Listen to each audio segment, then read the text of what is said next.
omukulu Papa Misa Kisemakula obubaka bwe buno bwe yabawadde okulinnyo omuti gye bakoma okulaba obwerere bwayo buli gye yeeyongera waggulu gye bakoma okulaba obwerere bwayo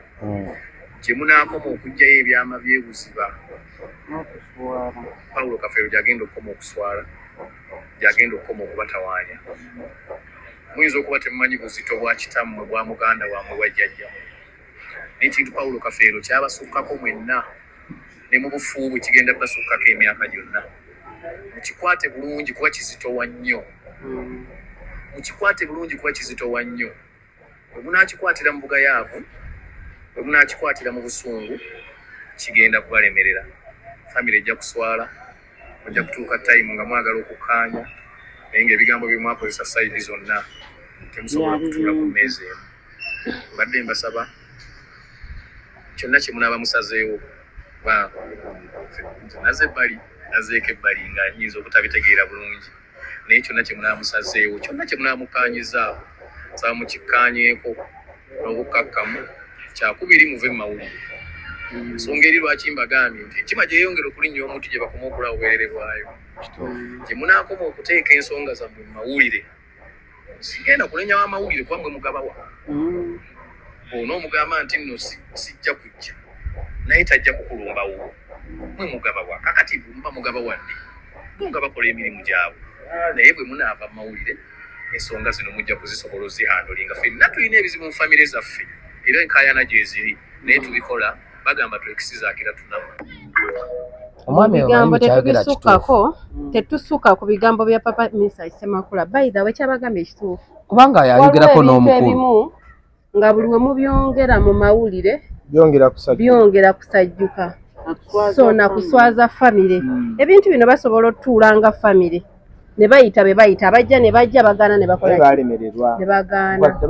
yanfuna ate ebitali nawo kubanga teyalina na bintu kulinnya lye yalina n'ekirala omanyi lwaki Misa kyayogedde bw'atyo Misa kyoyo waliwo DNA gye baakola papa DNA gye yagirimu DNA mu bagikola yabirimu emu ku bantu abayogerako ne Kafeero era abaaliko mikwano gya Kafeero n'abaako byayogera n'abakulu abamu be yali nabo this time round yakugambye nabizzeewa olw'ensonga ze ngani nga Papa Misa Kisemakula so ekyo kiba kyekirina kyekitulaga naye za advice gyagabye nange ngenda gyongereza bave mu mawulire of which bo baloozezza okujja mu mawulire oba bwe balooze kati nyina ekintu ekimu kati Brunoke kye yakoze kirungi naye ate kusayidi endala kibi basonze naye basondodde omwana omu kati abiri basigadde mu bbanga okitegedde so ekintu kyetaaga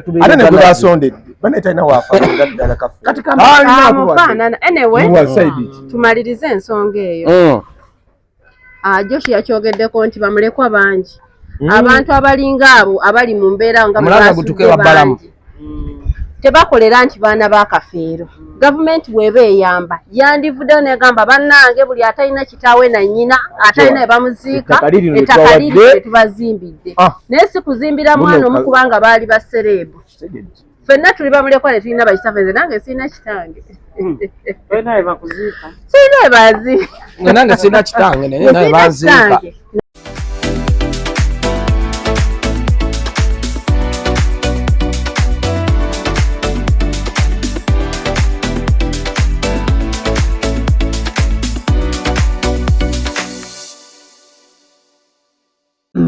mbaniriza nnyo ku YouTube channel yaffe Life Experience Uganda amanya n'eddoboozi nze Asha n'ava Namatovu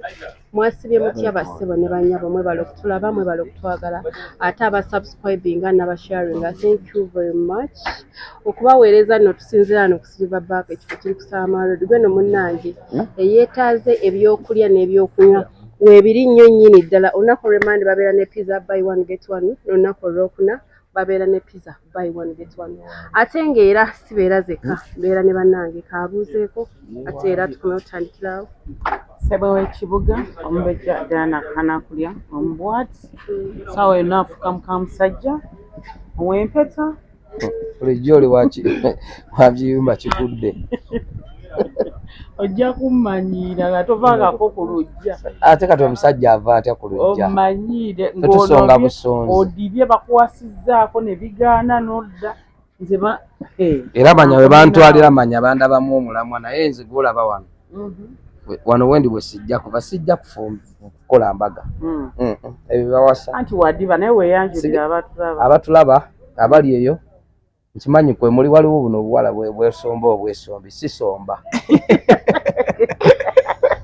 osomba sisomba buli omu abeere waali omutima we gwali gwatuulawo nange badde mwagala ndabike ngaowa jampsuitire nazze bwe nti wafuna ekizibu ogenda mugundi akola atakati bwoba ogenda bwebuzibu obwo olina okuba n'obwangu ng'omwana waafunira omuliro omugamba yes naye kakati naaba agenda wa Uncle Josh MC Amplified King yaman Life Experience Uganda subscribers chimukola kya kabi likers chimukola kya kabi commenters big up on yourself yeah we here tuli waneno kubanga tugenda kuba tunyumyamu ko ku nsonga ezimu oba endala wano ezigenda mu ggwanga Uganda. Era ng'ekiri mu ggwanga wiiki nga 2 emabega oba 3 tubadde n'amawulire ag'omukulu Paul Joe Kafeero omugenzi so era ge gakyaliwo olunaku olwaleero na vidiyo gye ndabyeko senga oba mwannyina w'omugenzi azze ne taata we oziyanidaana ne taata ne muganda we bamuyita Nende basaba gavumenti egule ettaka bano abaana abasigadde abatayiseemu oba dini ebeetakkiriza babagulira ettaka nze ekya dini ekyali kirungi naye abantu ge tuwulira mbwe ekitali kigambo kyange nganze nnaava buli omu teyakkiriziganya na dini abantu bagiwakanyiza mbu babadde basuubira at least mu baana ba Kafeero abanaabo bandyeyongeddeko so babadde disappointed nnyo okubanga nti abaana abana be bafulumyeyo baana baani ba Kafeero kati omusanga essaawa zino baguziza ku minisita Balamu okusookera ddala nakwebaza abalabi baffe kuba nti mwebale kulaba kusubscribinga nakuba nti mugoberera ensonga zino mwami Kafeero eri abali abatulaba omugenzi kumwenna temwaliyo ng'azaala abaana abo ekisookera ddala yalina reasons ze n'ensonga lwaki yasobola okuba nti abaana abo abaleeta ku nsi bwebanga DNA results ze baakoze kyekyo ekyavuddemu kuba bo bagamba naddala bayita forensic ewatuukira results ezo kiraga nti results ezo zaava mu malwaliro agakola ki ageesigika ate baabayita mwenna babakebiri banaye mukkiriza ebyava mu kukola ki mu kulonda n'ekirala ekyewuunyisa ekibalaga nti ekintu kituufu it's not the first time they are carrying on that DNA test n'omugenzi yennyini avuddeyo mu nnyimba ze ez'edda ababuuliddeyo abaana bamanyi ku mutima bannange bannayuganda temukkiriza mu abaati akayimba kalimu Elizabeth nani Simon Peter kindi balekerani wadde yayogerako basatu tukkiriza nti DNA yagasseeko owookuna kitegeera so bannayuganda ati omusajja mwamuziikudde ebintu bivuddeyo mpozi ekyakyengendo owa bulamu minisita bw'aba asobodde omusayi guveeko e Kampala n'abo abavuddeyo nga bakaba nga Arafat nabo bakole ki ku luno babeewo batwale omusaayi kuba samples bagutwale bwe badda nga bali bana temuddamu twasamira be baana ba Kafeero okitegeera tebaddamu kukola ki twasamira okitegeera ate nebisirikirwa banange okwagala omuntu sitakitegeeza nti obuuzizza musango Josh, I can fall in love with you, you die, it's done. But the friendship n'ebintu byetulina mu mukwano ogwo bw'oba onneesize bingi by'oyinza okuŋŋamba Josh oyinza okuŋŋamba olaba akakana k'ema kindi ako mukwano sikazaalangako nze n'okiŋŋamba naye ate abafamire ne batakola ki ne batakimanya kajjukira gwe bw'oba ovuddewo oba mufu oba tolina gw'ogenda kukakasa kati nange famire bwe batensiimi era erina okunsibako ebyaki ebyekiyaayi banange omukazi muleka anywe nayiro we bamuveeko naye bamumuloga buli watuula abaana ka nayiro buli watuula okuva ng'omusajja waali oba misana oba yakazuuko ka nayiro ebaawaawo mumuleke mumugjeeko emimwa waliwo yangambye mbu mufaanana si muganda wange naye mumugjeeko emimwa mama buli bwe munaabeera nga mwonna mulenga kwegamba sayizi obunene senkana naye kubanga oli ndaba ye munene omanyi tubeere ffe abali wano fano naava osobola okubeera n'omusajja ng'alina siriimu n'omwagala tuli paka bwafa abantu ki temusinga ate ani agamba mbu yalina siriimu yabyogera last week anti bisirikira mbu yabyogera naye ate wali ababiwakanya yayina and that was the cause lwaki bisirikira teyazaala yatugamba mbu abasawo bagamba mbu ekyamutwala ekyamuleetera okuba nga agonda ennyo kibumba organizizo ezisinga zaali zirwadde olw'omwenge then kati obulwadde buli bwagenda okujja ne busanga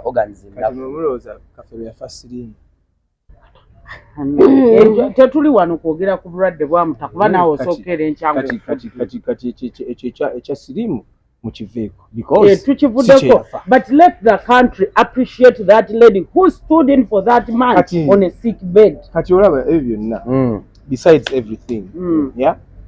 Jane ewe yazze ng'erina abaana bana okay nze nange mu my understanding nga nze my opinion I don't believe nti they are only 4 kids nga nze why first and foremost olaba abantu abo okay group ya Basudde Livingstone Kasozi ani awo mulala ono omusajja akyaliwo oyo Sebatta okay none yayimba akasimu Sebbaali when I look at these things ebintu biri ebya happening anga edda abasajja bagendanga mu byalo eyo okay ne basiba ebikutiya oshegera basiba ebikutiya bagenze kuba zi shows basiba ebikutiya bakoze bitya gone are the days olaba kati right now bicha happening in this era gone are the days nga abasajja babalabanga baki ne bakatonda you understand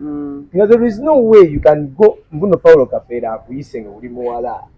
and you resist nembaji oshege that listen akati with that era jenjogerako tewaliyo that's why you're saying no bachi but abantu abo abalabanga abantu by then okay they used to praise them, they take them as gods Josh badochi manyi soko lindeko ewe banga yazze Josh ndinda kodda yadda n'ekintu kyenkuwabulamu wano kati ni nyonso nyiwa obadde okimanyi nti n'abantu abalala bali abakubi ab'ebidongo buuza papaani Misach ne gundi ne kaziwe kapo abasajja basitulanga ebidongo babalimbanga ne babeebakako nga babagamba nze kaziwe kapo kyengezaako kugamba nti nno by then that's what I'm trying to bring out nti by then omukazi nga waawulira nti nno Kafeero ampise Sebatta ampise okay they will come running thinking they are going to heaven you understand so now if the DNA came out nagamba muno there are only 4 kids whereby I can either way I can believe either way I cannot but abaana bano bagamba ati nno abafisse oba 21 kati bano abatandise okukuba omulanga mbu gavumenti ebayamba on what basis on what grounds because there are very many people outside there abali mu scenario ya Kafeero mu ebyo bisaga by'abaana DNA esimanyi taata bayo bangoba and they have nowhere to go you understand now meaning if the government comes out negamba nti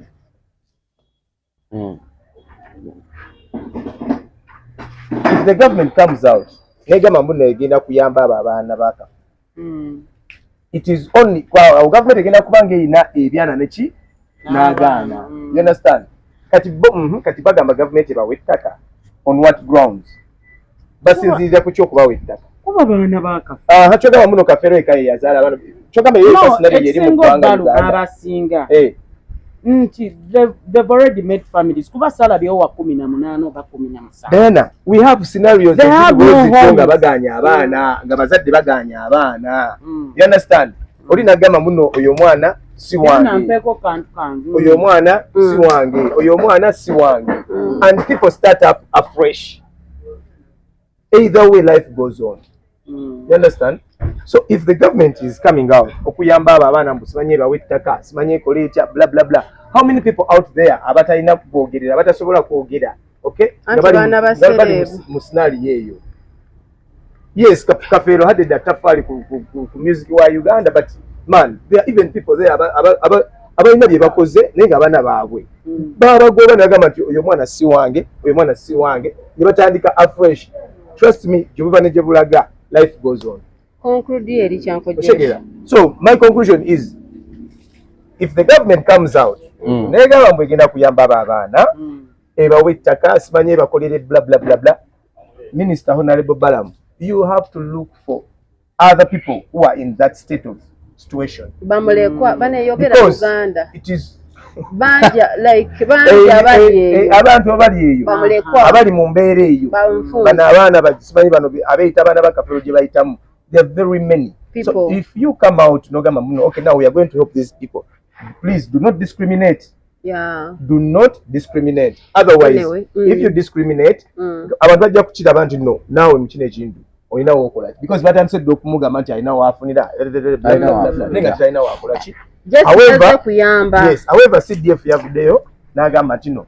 ogwo omusaayi bagukwate bagutwale South Africa. Bangi nnyo bagenda kugutwala South Africa netayayibwa senga bivaayo ng'omusaayi gwo tegusoma baana bana. What is going to happen next? Awanti wetulabira kyengeza kubagamba nti no ebyo kati bwe byabaddewo ebityo. Let's cross the what? Anyway, kampulengeo ka video kano. Omwami omu w'obulevu. Omuntu oyo nga ndaba ng'owe 40. Bwe batugamba. Omwana yavuddeyo jja n'agamba kazini we. Mama we, muganda wa mama we be 40 poto. Kiki kiri kye nnengera gyo. Anyway, kebete oshegedde omwana yavuddeyo n'agamba this is my cousin. Mama we yafa. Mama we bamuyita Mariam bikoze bitya. Mama we ow'obuswiriri oshegera era we 40 poto. Kati Kafeero yazaala dye 40 poto. Ani anti kati muli confused. Kibalese ebyokunywa yembeera gyali mwali bubi anti yaleeta mukwano ennyabo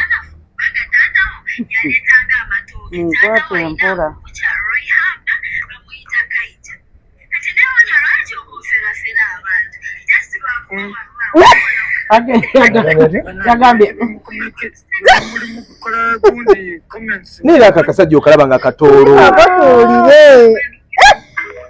Simeke ka Chris okalaba nga katoolo ye Chris simanyi bikoze bitya era omulaba nga mukulu. Uganda etuvuga speed you guys oshegera okufaanana si Luganda. How comes nojja ne weekaza nga naawe omanye ekika kye ekisuufu ne weesiba kuba nti bagenda kebera abaana ba Kafeero kubanga gwamufaanana obuswiriri bulevu naye nga Asha nava tugenze mu kintu ekyo. Prince maliriza nze nyina kyendaba ate nyina kyensaba Balamu nawulidde abaana Minister Honorable Balamu Bahale atenyi baliwo kye basaba abantu bagamba mbu samples eziri mu laboratory tebazaagala.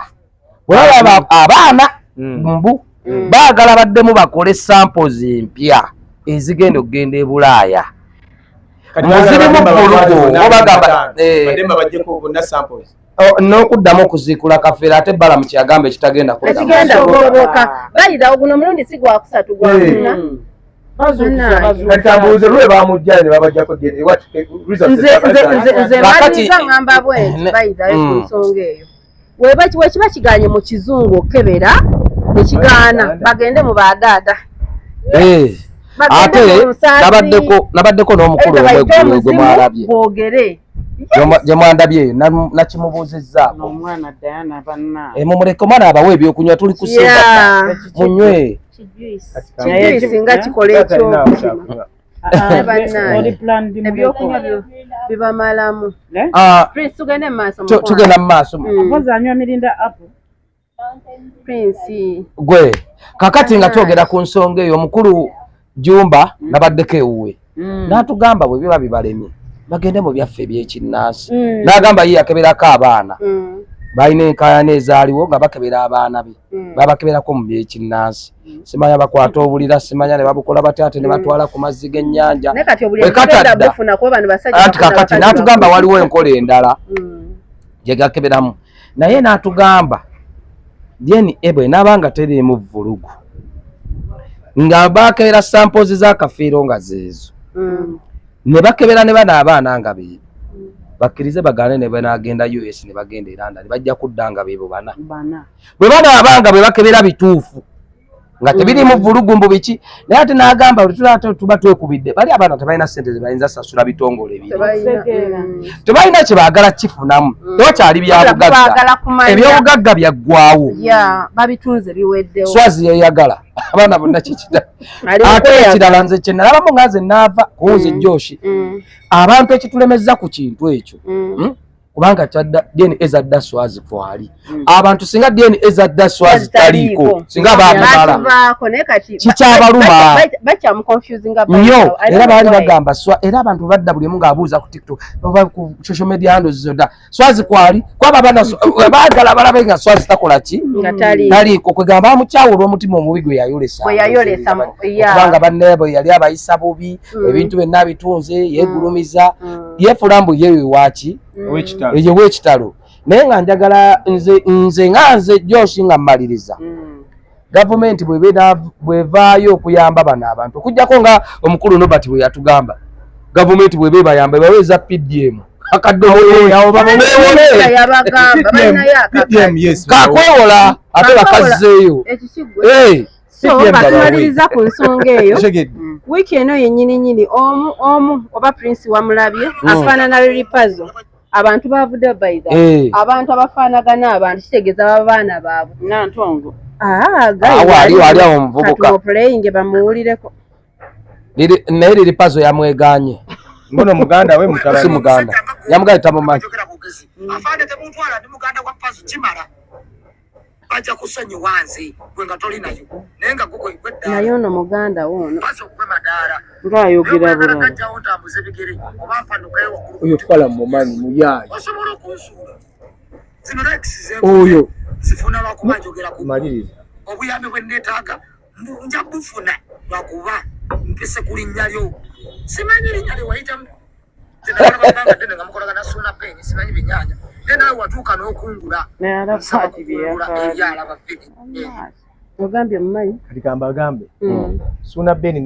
ne DJ Shiro bafaanagana baluganda Suuna Ben ne DJ Shiro olimba ki naawe anetulekate ni kati kambagambe abantu bafaanagana si Luganda okyegedde nina Saha nina Rogai DJ Saha afaanana Suuna Ben Betty Namboze baluganda Betty Namboze adjusted ne Misach baluganda Ninakyali wange ono ninakyali wange Juto omulaba Juto Mosha atera okujja afaanana DJ Shiru namubuuza muli baluganda Justed ne Misach obateekaawo kati nze naye baluganda bayidawe ku lwokusatu abakyali nabo baleme batwala ku musaayi nani ne Mary Bata Lwaki mukyankalanya show yaffe oyagala kulanga kivulu ate nga mu Desemba mugwokumeka we11 nenga mugenda mukyongezaayo kyagwa 10 ya amaaso ku lutimbe tuyina omukyala Mary Bata agenda kuba akola ki alonji nga tugenda kumaliza ku nsonga oyagala mukwano nsonyiwa maama ate wajjidde benzi oyo kawuko yavaayo n'agamba muno muganda wa Lilipazo okufaanana si Luganda okyegedde bitone yayimbanga Chameleone okay ne bagamba nga n'ennyimba ezimu baziwa Chameleone eza bitone oba baziwa bitone okyegedde bangamba yakola kye basipa babishima so they came out ne bagamba baaki ba Luganda tebaali ba Luganda otunulira wanene era mu style era mu ndongo olukana akana akaita ka Junior Chameleone akayimba nyimba za Chameleone okay wotunuli oteka ali Chameleone ne noyo omwana oyinza ogamba ba Luganda tebalina we bakwata. So abantu baleme kuvaayo kulandukira ku bantu olwokuba balaba balinamu kukanya bakozeemuko ku kafeemu then ate gojja otandika okuteekawo ebiboozi simanyi gwanzaala simanyi ye alina scenario kyendala eyavaayo awo waliwo omwana yali ani era yavaayo najja nga yeesiba ku wundi simanyi ani taata we waliwo ebintu ebizze bihappening ebyo ebyokwesibasiba ku bantu ebyo oshegeera izo yensonga lwaki kati DNA linda kenna okulamula nti gwanzaala oshegeera DNA yeyina okukolaki okulamula kubanga kati essaawa zino gundi zikyali za bwereere so anyway nga tumaliriza ensonga ezo eza DNA ez'akafeero omukulu papa Mr. Kisemakula obubaka bwe buno bwe yabawadde okulinnya omuti gye bakoma okulaba obwereere bwayo buli gye yeeyongera waggulu gye bakoma okulaba obwereere bwayo gye munaakoma okuggyayo ebyama by'ebuziba Paulo Kafeero gyagenda okukoma okuswala gyagenda okukoma okubatawaanya muyinza okuba temumanyi buzito bwa kitammwe bwa muganda wammwe bwa jjajjammwe n'ekintu Paulo Kafeero kyabasukkako mwenna ne mu bufuubu kigenda kubasukkako emyaka gyonna mukikwate bulungi kuba kizitowa nnyo mukikwate bulungi kuba kizitowa nnyo bwe munaakikwatira mu bugayaavu bwe munaakikwatira mu busungu kigenda kubalemerera famire ejja kuswala ojja kutuuka tayimu nga mwagala okukaanya naye ng'ebigambo bye mwakozesa sayidi zonna temusobola kutuula ku mmeeza emu mbadde mbasaba kyonna kye munaaba musazeewo naze ebbali nazeeko ebbali nga nyinza obutabitegeera bulungi naye kyonna kye munaaba musazeewo kyonna kye munaaba mukaanyizaawo saba mukikkaanyeeko n'obukkakkamu kyakubiri muve mu mawulire ensonga eri lwaki mbagambye nti ekima gye yeeyongera okulinnya omuti gye bakoma okulaba obwereere bwayo gye munaakoma okuteeka ensonga zammwe mu mawulire sigenda kulenya w'amawulire kuba mwe mugabawa bw'onoomugamba nti nno sijja kujja naye tajja kukulumbawo mwe mugabawa kakati muba mugabawadde bo nga bakola emirimu gyabwe naye bwe munaava mu mawulire ensonga zino mujja kuzisobola ozihandolinga ffenna tulina ebizibu mu famire zaffe era enkaayana gyeziri naye tubikola bagamba twekisizaakira tunama ebigambo tetusukka ku bigambo bya papa Mr. Kisemakula by the way kyabagamba ekituufu kubanga yayogerako n'omukulu nga buli we mubyongera mu mawulire byongera kusajjuka so nakuswaza famire ebintu bino basobola otuulanga famire ne bayita be bayita abajja ne bajja bagaana ne bakola ne bagaana yanfuna ate ebitali nawo kubanga teyalina na bintu kulinnya lye yalina n'ekirala omanyi lwaki Mr. kyayogedde bw'atyo Mr. kyoyo waliwo DNA gye baakola papa DNA gye yagirimu DNA mu bagikola yabirimu emu ku bantu abayogerako ne Kafeero era abaaliko mikwano gya Kafeero n'abaako byayogera n'abakulu abamu be yali nabo this time round akugambye nabizzeewa olw'ensonga ze ngani nga papa Mr. Kisemakula so ekyo kiba kyekirina kyekitulaga naye za advice gyagabye nange ngenda gyongereza bave mu mawulire ovuwiiki bo balowoozezza okujja mu mawulire oba bwe balowooza kati nyina ekintu ekimu kati bulundoke kye yakoze kirungi naye ate kusayidi endala kibi basonze naye basondodde omwana omu kati abiri basigadde mu bbanga okitegedde so ekintu kyetaaga